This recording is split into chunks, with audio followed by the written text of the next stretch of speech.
IPCT Banjarnegara. Terima kasih Kominfo, Pak Noh, walaupun landingnya berdaun.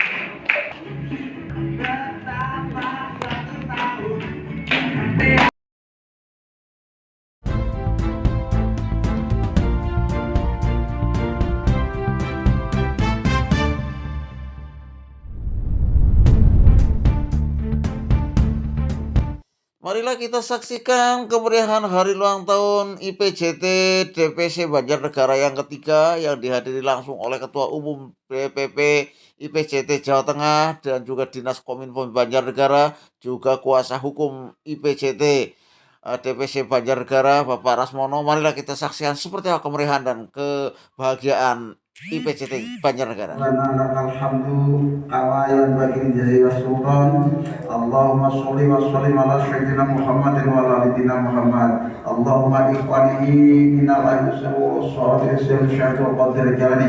Allahumma sallina wal muslimin wal muslimina wal muslimat wal mu'minina wal mu'minat al-ayyamin wal amwat. Ya la ilaha illa anta subhanaka wa bihamdika rabbana atina fid dunya hasanah wa qina adzabannar wa qina adzabannar wa qina adzabannar bi rahmatika ya arhamar rahimin. Subhana rabbika rabbil izzati amma yasifun alhamdulillahi rabbil alamin. Pertama, saya mau ucapkan selamat atas ulang tahun yang ketiga di PCT. Kemudian perayaan ulang tahun dengan cara menggelar edukasi jurnalistik adalah sesuatu yang beda.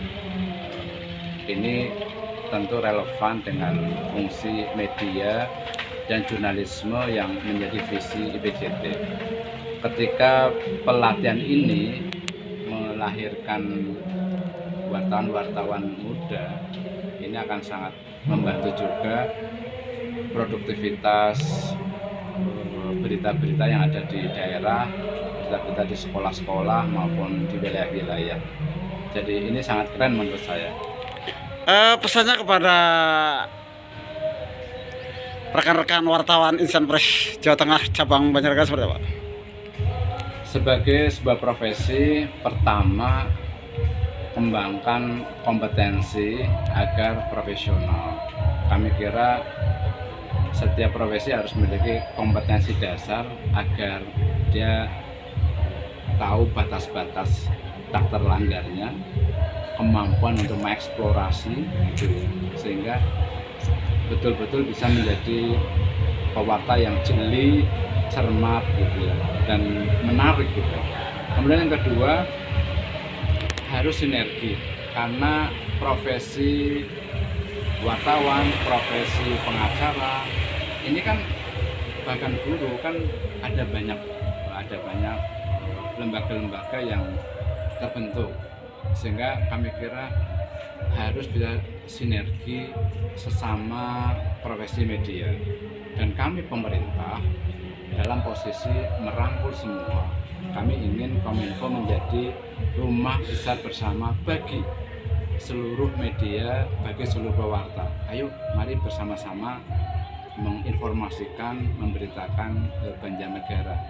Kami butuh teman-teman semua karena kita harus berbagi, kami harus menginformasikan wilayah yang luas, peristiwa yang banyak, dan berbagai karakter gitu. Negara, karena acara anniversary ya, ulang tahun ketiga tahun, sekaligus memberikan edukasi pemaparan terkait pelatihan jurnalistik pada para muda-mudi SMK dan para mahasiswa di Banjarnegara untuk lebih bisa memahami terkait arti wartawan, kode etik, dan memahami undang-undang.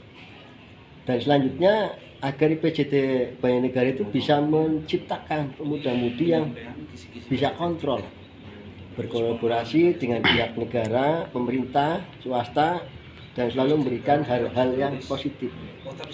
Kurang lebih seperti itu. Sedikit harapan dan pesannya kepada anggota IPCT seperti apa? Untuk anggota IPCT ini terkhusus buat IPCT Banjarnegara, tetap jaga kekompakan, karena kalau kita berjuang membersihkan satu halaman dengan satu lidi, itu tidak akan pernah bisa membersihkan apapun. Tapi kalau kita bersatu, kita akan sehat bersama-sama, insya Allah semuanya akan mudah untuk dibersihkan. Artinya kita harus membersihkan hal-hal yang negatif.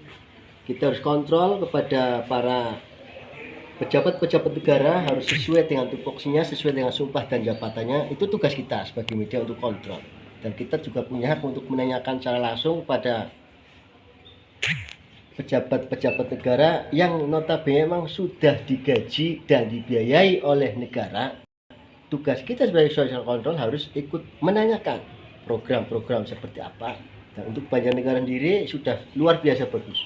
Kami mengapresiasi pada Ketua Banjarnegara bahwa kegiatannya selama ini sungguh di luar dugaan. Saya sebagai ketua umum saja kaget. Ternyata Banjarnegara sudah klop dengan Kominfo Kabupaten Banjarnegara dan sudah ada kemitraan yang bagus. Terima kasih, saya Christian Jorianto, Ketua DPP Kabupaten Banjarnegara.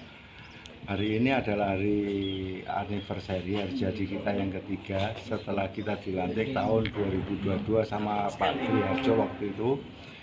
Nah, momen saat ini adalah saya ambil momen yang sangat bagus mungkin karena kita bukan hanya hari jadi euforia saja, euforia soal anniversary tidak, tapi ada kaitannya dengan diklat jurnalistik bagi Saka milenial.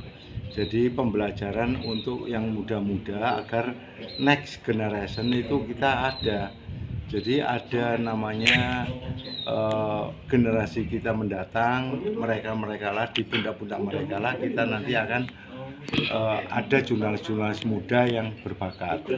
Terus kita bangun narasi-narasi yang baik di sekolah maupun harapan saya itu mereka bisa membangun narasi-narasi terbaik terutama pada prestasi sekolah, lingkungan sekolah itu tidak ada kebohongan atau mengunggah video-video hoax. Jadi kali ini kita ada namanya diklat jurnalistik. Satu, diklat pembuatan video. Yang ketiga, pembuatan foto yang mengenai jalan jurnalistik. Dan satu lagi di paparan yaitu Pak Rusmono nanti memaparkan soal hukum undang-undang pers dan bahaya IT. Jadi saat ini IT itu sangat bahaya sekali menurut saya. Seperti itu mungkin yang saya sampaikan. Terima kasih. Wah, ada satu lagi ini dari netizen, ada yang bertanya, IPJT untuk daerah lain harapannya bagaimana? Untuk yang daerah DPC lain segera aja bergerak karena kita sudah berbadan hukum dan sudah legal di setiap daerah. Saya yakin mereka sudah masuk di Kesbangpol juga. Jadi sudah waktunya untuk berkolaborasi, ada hubungannya dengan pemerintah daerah seperti itu. Undang-undang pers ini kan salah satunya harus dipahami tidak ada persoalan ke depan manakala kita yang kedua terkait dengan dunia wartawan, dengan dunia jurnalis ini kan ada payungnya, di mana manakala terjadi persoalan itu yang menyelesaikan Dewan Pers, itu yang pertama. Yang selanjutnya lagi, Dewan Pers itu punya kesempatan mempelajari dulu aduan daripada masyarakat ini tindak pidana atau perdata. Nah, ini pasti akan dilakukan dua upaya. Tapi manakala yang terkait dengan undang-undang IT ini berbeda, karena undang-undang IT ini kan pencemaran nama baik. Nah, ini sisi yang berbeda. Jadi undang-undang pers dengan ini sedikit berbeda. Jadi perlu dipahami sekali lagi untuk teman-teman wartawan, teman-teman jurnalis, media dan sebagainya. Ayo kita bekerja sama bagaimana dunia pers ini jangan sampai ternodai oleh oknum. Oknum yang mana apa? Kadang ada istilah di lapangan itu wartawan botrek dan sebagainya. Nah, ini harus seperti apa? Kita harus lebih profesional. Kita harus menjalin hubungan baik dengan semua lini, termasuk dengan pemerintahan, kepolisian atau alat penegak hukum. Karena apa? Jurnalis ini sangat dekat dengan persoalan. Jadi sekali lagi harus hati-hati dengan undang-undang dunia pers tadi. Terima kasih. Sedikit teman ini. Pesannya kepada rekan-rekan media semuanya ya, khususnya untuk IPJT seperti apa sebagai kuasa hukum? Iya, untuk IPJT, teman-teman di IPJT, ayo kita bergerak bersama dengan dasar kode etik jurnalis. Itu yang pertama. Yang kedua, kita bergerak dengan undang-undang ITE. Jadi kita berusaha mengenai persoalan-persoalan. Dan sekali lagi untuk IPJT di Banjarnegara ini, saya sampaikan terima kasih sudah mengundang kami sebagai narasumber. Dan yang kedua, saya ucapkan selamat hari jadi di yang ketiga. Dan harapan kami IPCT di Banjarnegara harus menjadi contoh suri tauladan untuk IPCT di tempat lain.